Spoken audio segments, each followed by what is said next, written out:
Bagaimana jika ada sebuah kitab kuno yang mengungkap rahasia para malaikat, asal-usul iblis, dan akhir dunia, namun justru dihapus dari kitab suci? Kitab itu pernah dibaca oleh para nabi, dikutip oleh penulis Injil, bahkan diyakini sebagian ulama sebagai peninggalan nabi yang diangkat ke langit. Tapi hari ini, kitab Henoh disebut terlarang. Apa yang sebenarnya ditutupi? Dan apakah isinya terlalu berbahaya untuk manusia? Assalamualaikum warahmatullahi wabarakatuh. Selamat datang di channel kami, Galur Urip.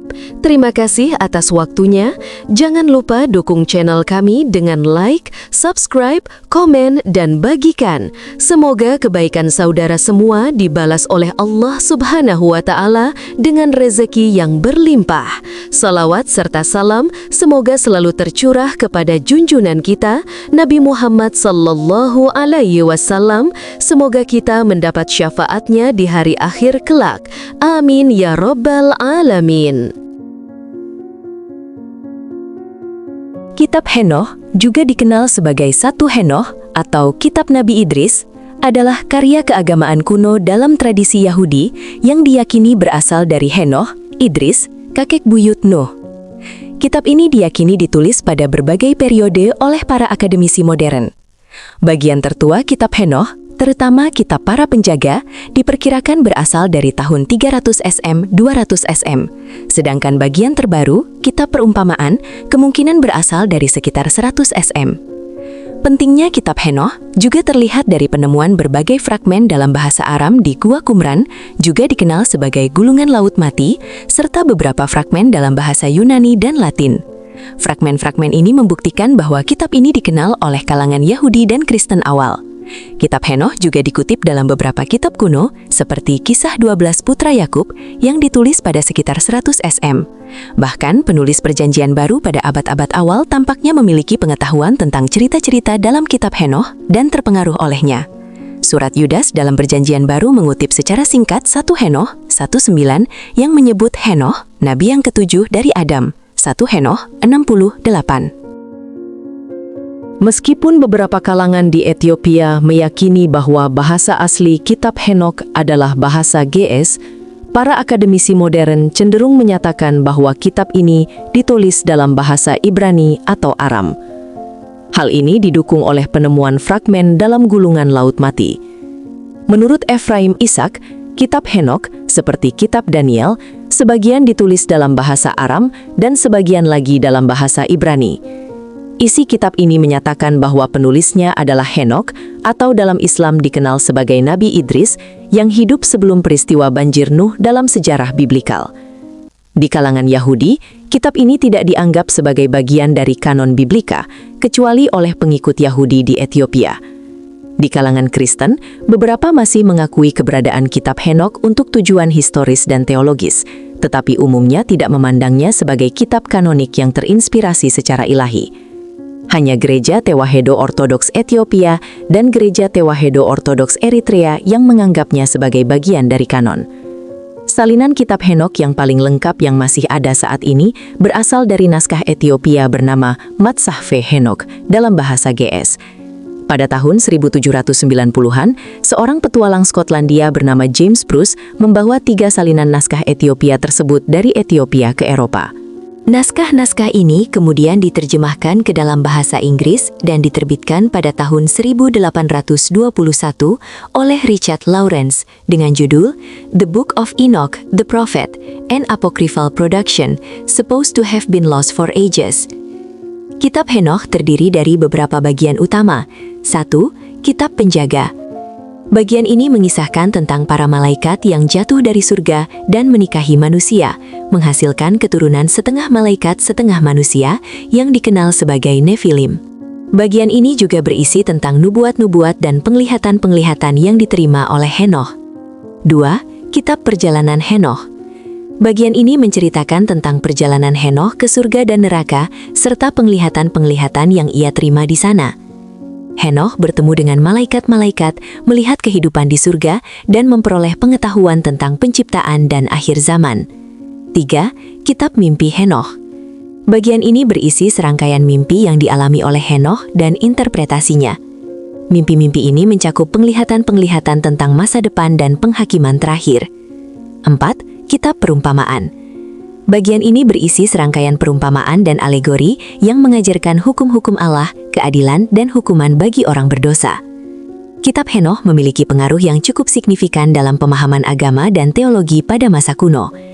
Beberapa gagasan dan cerita yang terdapat dalam kitab ini juga dapat ditemukan dalam tradisi Yahudi dan Kristen awal, meskipun tidak semuanya diterima sebagai otoritatif. Kitab Henoch juga menjadi sumber inspirasi bagi beberapa kelompok agama dan sekte, seperti kelompok SNE yang hidup pada masa sekitar kelahiran Yesus. Namun penting untuk diingat bahwa kitab Henoch tidak diakui sebagai kitab kanonik dalam agama-agama Yahudi dan sebagian besar denominasi Kristen. Meskipun kitab ini dapat memberikan wawasan tentang kepercayaan dan pemikiran pada masa kuno, interpretasi dan penggunaannya dapat bervariasi di antara berbagai kelompok agama dan individu. Henoch adalah sosok misterius yang tidak mati secara normal. Dalam Kejadian 5:24 tertulis, Henoch hidup bergaul dengan Allah, lalu ia tidak ada lagi, sebab Allah mengangkat dia. Dalam Islam, Henoch sering disamakan dengan Nabi Idris, nabi pertama yang mengenal tulisan, mengajarkan ilmu perbintangan, dan diangkat ke langit. Henoch adalah kakek Nabi Nuh, hidup sebelum banjir besar. Namun, kitab yang mengatasnamakan dirinya justru tidak masuk Alkitab modern. Kenapa? Kitab Henoch adalah kumpulan tulisan apokaliptik Yahudi kuno sekitar 300 sebelum Masehi sampai 100 Masehi. Isinya terbagi menjadi 5 bagian besar. Kitab para penjaga, Watchers, perumpamaan Henoch, kitab astronomi, penglihatan mimpi, nubuat akhir zaman. Yang membuatnya kontroversial adalah bagian pertama. Kitab Henoch mengisahkan 200 malaikat, Watchers, turun ke bumi. Mereka menikahi wanita manusia, melahirkan Nephilim atau raksasa, mengajarkan manusia, sihir, senjata, astrologi terlarang, ilmu darah. Akibatnya, bumi dipenuhi kekerasan, darah manusia dan raksasa tumpah, doa manusia naik ke langit. Inilah alasan banjir Nabi Nuh terjadi menurut kitab Henoch. Masalahnya, kisah ini tidak sedetil ini dalam Alkitab resmi. Ada 4 alasan utama.